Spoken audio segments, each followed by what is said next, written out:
Merci Seigneur, je te rends grâce, je bénis ton nom. Je remets cette étude biblique entre tes mains. Je te prie de prendre le contrôle, de nous diriger, de nous conduire, de nous enseigner encore au travers de ta parole. Merci Père d'ouvrir l'esprit de toute personne qui va écouter cette étude biblique et de disposer les cœurs afin qu'après avoir écouté ta parole, qu'ils puissent aussi la mettre en pratique. Merci Saint-Esprit pour ta présence. Merci Seigneur Jésus-Christ. Au nom puissant de Jésus-Christ. Amen. Donc, cette étude biblique porte sur Matthieu 3, le chapitre 3 du livre de Matthieu. Non, après les récits de la naissance de Jésus dans le chapitre 1 et 2, le chapitre 3 introduit un personnage clé, c'est-à-dire Jean-Baptiste, le précurseur annoncé par les prophètes. Sa mission est de préparer le peuple de Dieu à la venue du Messie. Ce chapitre présente trois grandes réalités spirituelles. La première, l'appel à la repentance. La deuxième, l'annonce du Messie plus puissant. Et la troisième, la manifestation de Jésus comme Fils de Dieu lors de son baptême. Donc, la mission de Jean-Baptiste, elle est décrite dans Matthieu 1, dans Matthieu 3, du verset 1 à 6. La mission de Jean-Baptiste est de préparer le chemin à la venue du Seigneur. Jean-Baptiste prêche dans le désert. Donc Jean-Baptiste apparaît dans le désert de Judée en proclamant « Repentez-vous, car le royaume des cieux est proche ». Le désert est un lieu symbolique dans la Bible. Le désert est un lieu de rencontre avec Dieu. Le désert est un lieu de dépouillement et de transformation. Le message de Jean-Baptiste est simple, mais puissant. C'est la repentance.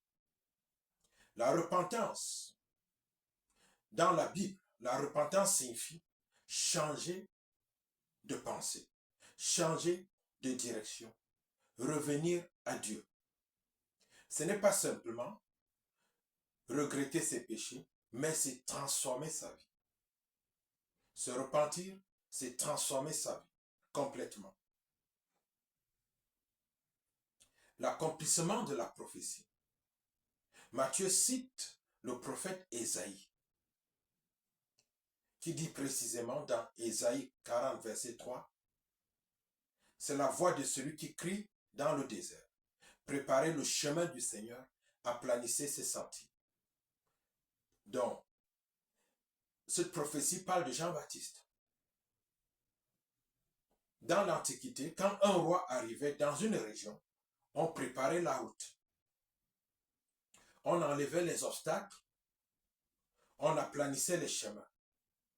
Spirituellement, cela signifie préparer son cœur pour recevoir Dieu, pour recevoir le Seigneur Jésus-Christ. Parce que le Seigneur Jésus-Christ avait été annoncé comme Dieu qui allait visiter l'humanité pour son salut. Depuis les temps anciens. Le style de vie prophétique de Jean-Baptiste. La Bible décrit Jean ainsi, en vêtements de poil de chameau, ceinture de cuir, nourriture, il se nourrit de sauterelles et de miel sauvage. Que rappelle ce style? Ce style rappelle le prophète Élie. Jean incarne la simplicité, la séparation du monde et la consécration à Dieu. L'avertissement aux religieux est donné dans Matthieu 3, du verset 7 à 10. C'est le deuxième point. Jean s'adresse aux pharisiens et aux sadducéens. Il les appelle race de vipères. Pourquoi une parole si dure? Parce qu'ils avaient la religion, les traditions et les apparences. C'est-à-dire les pharisiens avaient la religion, les traditions et les apparences, mais pas un cœur transformé. Dieu cherche du fruit. Dieu cherche du fruit dans la vie des hommes. Jean dit, produisez donc du fruit digne de la repentance. La vraie repentance produit les fruits suivants. Changement de comportement, justice, humilité, amour du prochain. Donc je répète que la vraie repentance produit les fruits suivants. Changement de comportement, justice, humilité et amour du prochain. La foi authentique se voit dans les fruits. La foi authentique se voit dans les fruits. La Bible nous dit qu'une foi sans œuvre est une foi vaine. Une foi sans fruits est une foi vaine, une foi nulle. L'illusion religieuse dont parle Jean-Baptiste. Les pharisiens pensaient être sauvés parce qu'ils étaient descendants d'Abraham. Amen. Comme beaucoup pensent être sauvés parce qu'ils ont un jour récité la prière de confession de foi. Jean répond, Dieu peut susciter des enfants d'Abraham à ses pierres. Parce que Jean voit la dureté de leur cœur. Et Jean leur dit que ce n'est pas le fait d'être le fils d'Abraham, le fils de sang d'Abraham qui fait de toi un enfant de Dieu. Mais c'est de ressembler à Abraham, pas son comportement, pas sa foi. C'est d'avoir la foi d'Abraham, ce que les Juifs n'avaient pas. Le salut ne dépend pas de la naissance, ni de la tradition, ni de la religion. Amen. Mais le salut dépend d'une relation réelle avec Dieu. Une relation réelle avec le véritable Dieu. Amen. Alléluia. Cette parole s'adresse encore à nous autres chrétiens aujourd'hui. Parce que beaucoup de chrétiens se proclament fils de Dieu, enfants de Dieu. Mais ils ne le sont pas en réalité. Parce qu'on ne trouve pas le fruit de la repentance dans leur vie. Et Jean dit, si tu n'as pas la foi, si tu ne manifestes pas les œuvres d'Abraham, la foi et le fruit qu'Abraham avait en lui, tu n'es pas un fils, tu n'es pas sauvé. En troisièmement, ce chapitre annonce le Messie. Il annonce le Messie. Dans Matthieu 3, versets 11 à 12.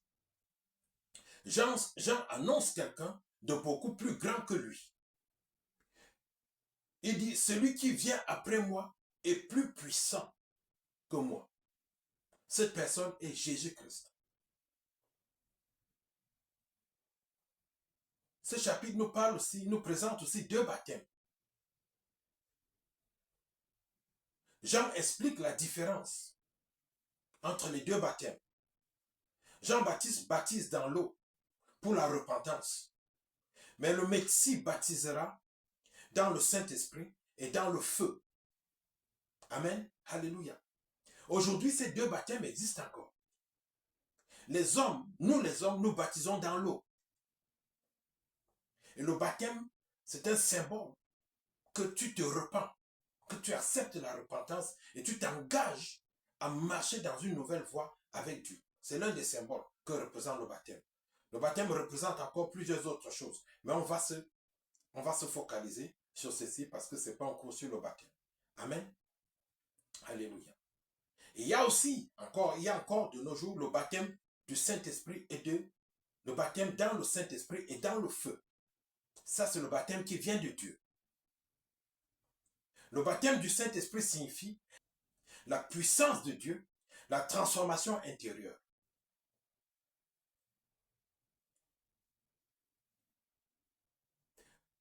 Le jugement et la purification. Jean utilise l'image de l'agriculture pour parler du jugement et de la purification. Le bon grain est gardé, la paille est brûlée. Donc Jean dit le bon grain sera gardé, la paille sera brûlée à l'avènement du Seigneur. Cela annonce le jugement final. Le Messie vient sauver ceux qui se répandent, juger ceux qui refusent Dieu. Donc le Messie vient sauver ceux qui se repentent, mais juger ceux qui refusent Dieu. Il représente la paille. Le quatrième point dans cette étude, dans ce chapitre, c'est le baptême de Jésus, qui est décrit dans Matthieu 3, du verset 13 à 15. Jésus vient vers Jean pour être baptisé. Jean est surpris. Et Jean dit, c'est moi qui ai besoin d'être baptisé par toi. Pourquoi Jésus se fait-il baptiser? Jésus n'avait aucun péché et Jean savait cela. Mais pourquoi Jésus se fait-il baptiser? Plusieurs raisons spirituelles peuvent être citées ici. Première raison, Jésus se fait baptiser pour s'identifier à l'humanité que nous sommes. Jésus se place au milieu des pécheurs. Même n'ayant pas été un pécheur, il s'identifie à l'humanité. Il a été pleinement homme. Il a partagé jusqu'à nos péchés. Mais il n'a pas péché. Deuxième raison, Jésus commence officiellement son ministère. Ce baptême marque le début de sa mission publique.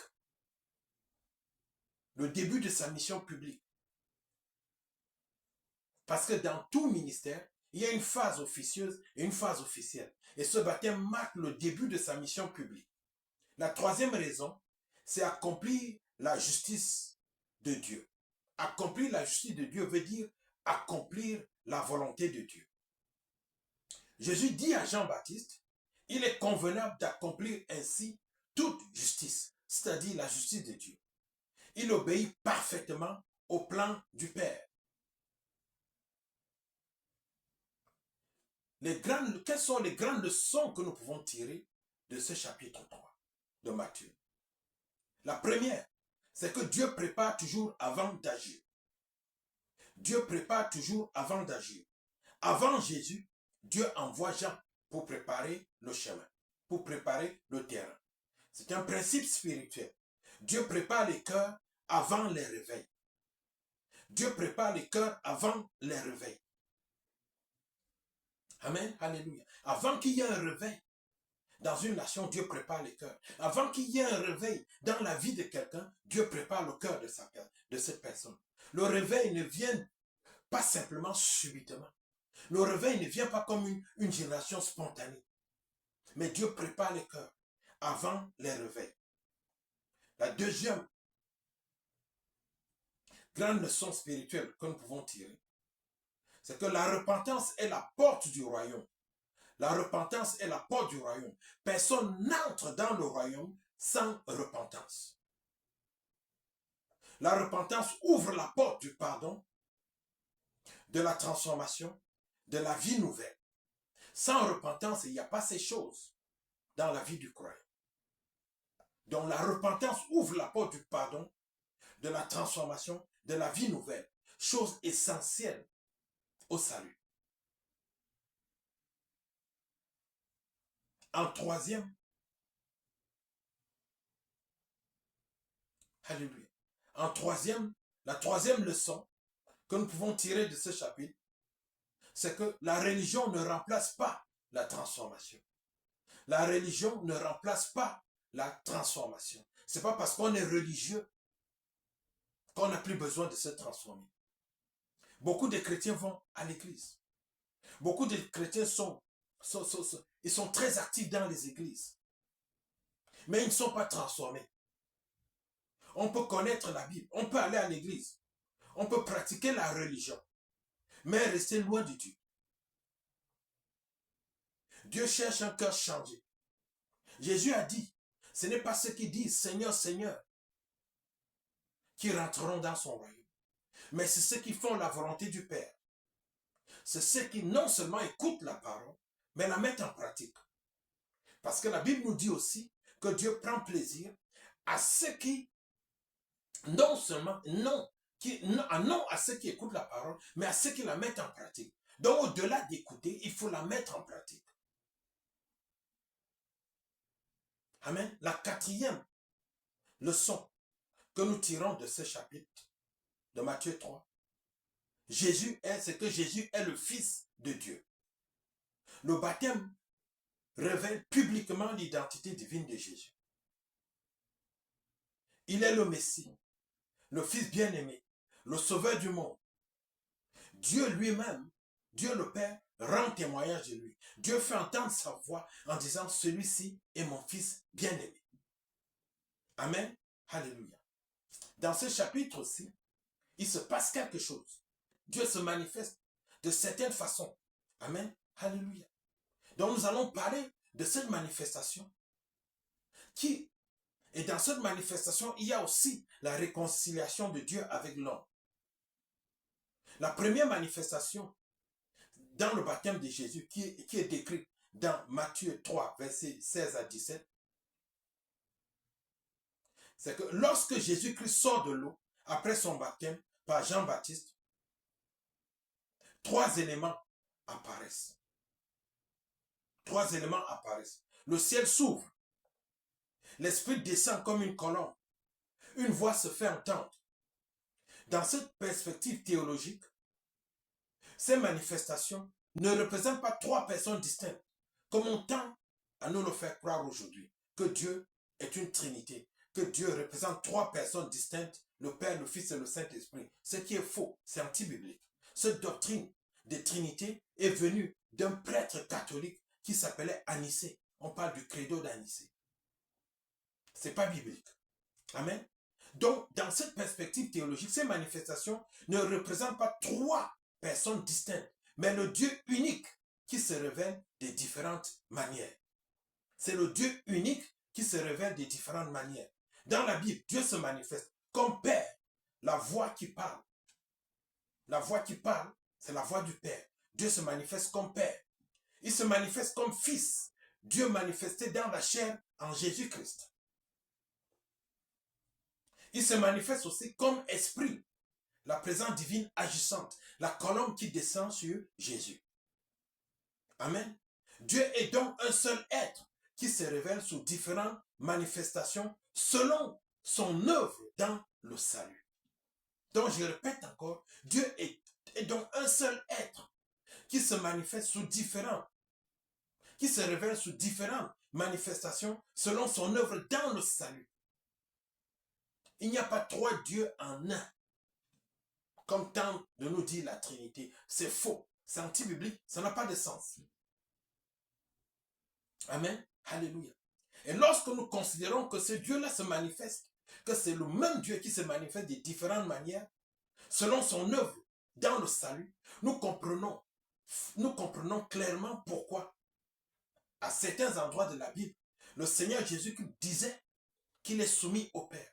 Parce que dans son rôle de fils, il est soumis au Père. Amen.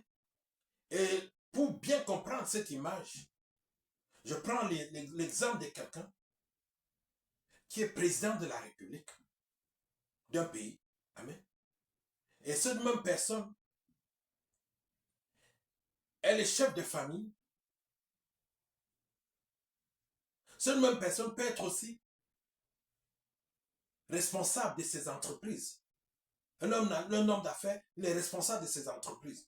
Mais le chef de famille et le responsable des entreprises sont soumis au président de la République. Mais c'est la même personne. C'est-à-dire, quand cette personne rentre dans son fauteuil de président de la République, les décisions que cette personne prend en tant que chef de famille, si ça touche les familles, le chef de famille lui-même doit respecter les décisions qu'il a prises en tant que président de la République. Ça veut dire que le président de la République est c'est-à-dire dans la fonction, dans sa position de président, il est supérieur à lui-même dans sa fonction de chef de famille. Ceci nous aide à comprendre un peu. Amen. Donc Jésus et le Père ne sont qu'une seule et même personne, un seul et même Dieu, mais dans des rôles différents. Cette compréhension s'appuie sur l'affirmation fondamentale du monothéisme biblique. L'Éternel, notre Dieu, est le seul éternel. Deutéronome 6, verset 4. L'Éternel, notre Dieu, est le seul éternel. Amen. Alléluia. La colombe symbolise la réconciliation entre Dieu et l'homme. La colombe qu'on voit redescendre sur Jésus, elle symbolise la réconciliation entre Dieu et l'homme. L'Esprit descend comme une colombe, a une signification profonde. Donc l'Esprit descendant comme une colombe a une signification profonde. La colombe rappelle plusieurs images bibliques importantes. Dans le déluge, on nous parle d'une colombe. Dans l'histoire de Noé, une colombe annonce que la terre est rétablie après le jugement, dans Genèse 8. Elle devient ainsi un signe de paix et de restauration. Donc la colombe devient signe de paix et de restauration. L'esprit qui repose sur l'homme, lorsque la colombe aussi représente l'esprit qui repose sur l'homme, lorsque l'esprit descend sur Jésus, cela signifie que Dieu habite pleinement en lui. Dieu habite pleinement en Jésus. La communion entre Dieu et l'homme est parfaite. Amen. Donc, cette colombe qui descend sur Jésus nous dit, pour nous, croyants aujourd'hui, elle nous annonce que la communion entre Dieu et l'homme est parfaite. Et c'est cette communion qui nous amène au salut. Amen. Alléluia. Et ça nous annonce aussi, si nous brisons cette communion, malgré que le Seigneur Jésus-Christ a fait le sacrifice de la croix, nous ne rentrerons pas dans le salut. Jésus devient ainsi le modèle de l'homme réconcilié avec Dieu. Amen. Alléluia. Jésus devient le modèle de l'homme réconcilié avec Dieu. Alléluia. Et ça nous amène à parler de la nouvelle naissance. La nouvelle naissance que nous vivons quand nous donnons notre vie au Seigneur Jésus-Christ. Ce qui se produit sur Jésus annonce ce qui se produira pour les croyants. Lorsque quelqu'un naît de nouveau, l'Esprit de Dieu vient habiter en lui. La relation avec Dieu est restaurée. La relation qui avait été brisée dans le jardin d'Éden est restaurée. L'homme est réconcilié avec son Créateur. Cette idée rejoint la parole de Jésus-Christ dans l'Évangile selon Jean. Jean 3, verset 5. Qui dit, si un homme ne naît d'eau et d'esprit, il ne peut entrer dans le royaume de Dieu. S'il n'y a pas de réconciliation, si l'Esprit de Dieu ne vient pas habiter dans l'homme, il ne peut pas rentrer dans le royaume de Dieu. Le baptême de Jésus devient donc une révélation de Dieu. Donc le baptême de Jésus est une révélation de Dieu. C'est une image prophétique de la nouvelle naissance. C'est aussi le modèle de la réconciliation entre Dieu et l'homme. Donc je répète, le baptême de Jésus, c'est une révélation de Dieu. C'est une image prophétique de la nouvelle naissance. C'est, en troisième, le modèle de la réconciliation entre Dieu et l'homme. La voix que l'on entend du ciel, la voix céleste, donne cette affirmation, donne l'affirmation de l'identité de Jésus-Christ. Elle affirme l'identité de Jésus-Christ. La voix déclare, celui-ci est mon fils bien-aimé, en qui j'ai mis toute mon affection. Dans cette perspective, cela signifie que Dieu confirme publiquement que Jésus est la manifestation de Dieu parmi les hommes. Jésus est la manifestation de Dieu parmi les hommes. L'évangile selon Jean-Baptiste l'évangile selon Jean, l'apôtre Jean, exprime cette réalité ainsi. Dans Jean 1, verset 14, la parole a été faite chair. Amen. La parole a été faite chair. Parce que l'évangile nous dit dans Jean 1 qu'au commencement était la parole était Dieu, elle était avec Dieu. Amen. Alléluia. La parole a été faite chair. Dieu s'est manifesté au milieu des hommes. Dieu s'est révélé dans la personne de Jésus afin de réconcilier l'humanité avec lui. Le sens, quel sens spirituel pour le croyant? Le baptême de Jésus enseigne plusieurs vérités. La première, Dieu veut habiter avec l'homme. Depuis la chute, l'humanité est séparée de Dieu. En Jésus, cette communion est restaurée. La deuxième, Jésus est le modèle de la nouvelle humanité. Ce qui se passe en lui annonce ce que Dieu veut accomplir dans ceux qui croient.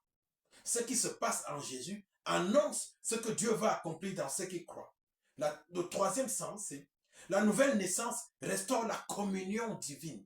La nouvelle naissance restaure la communion divine. Lorsque l'homme se répand et reçoit l'Esprit de Dieu, la présence divine vient habiter en lui. La relation avec Dieu est restaurée. Amen. Donc, en conclusion, le baptême de Jésus, dans l'évangile selon Matthieu 3, est une scène majeure de révélation. Dieu s'y manifeste par la voix céleste, par l'Esprit qui descend et par sa manifestation dans le Fils. La colombe symbolise la réconciliation entre Dieu et l'homme, préfigurant ce qui se produit dans la nouvelle naissance. Lorsque l'Esprit de Dieu vient habiter dans le croyant. Ainsi, le baptême en Jésus-Christ n'est pas simplement un événement historique. Il annonce la restauration et la communion entre Dieu et l'humanité. Merci Seigneur. Merci pour ta parole. Merci pour cette étude biblique. Je te prie, Père, de bénir tous ceux qui vont prendre la peine d'écouter cette étude biblique, d'ouvrir leur intelligence afin qu'ils la comprennent et de leur donner aussi des bonnes dispositions afin qu'une fois comprise, qu'ils puissent mettre en pratique ta parole. Seigneur, visite-les dans leur maladie, visite-les dans leurs problèmes et donne-leur la solution. Merci pour ta main qui agit dans la vie de tous qui vont écouter cet enseignement, cette étude biblique. Merci Père, au nom puissant de Jésus-Christ. Amen. Donc, on se voit dans l'étude biblique prochaine. C'est Matthieu 4. Au nom puissant de Jésus-Christ.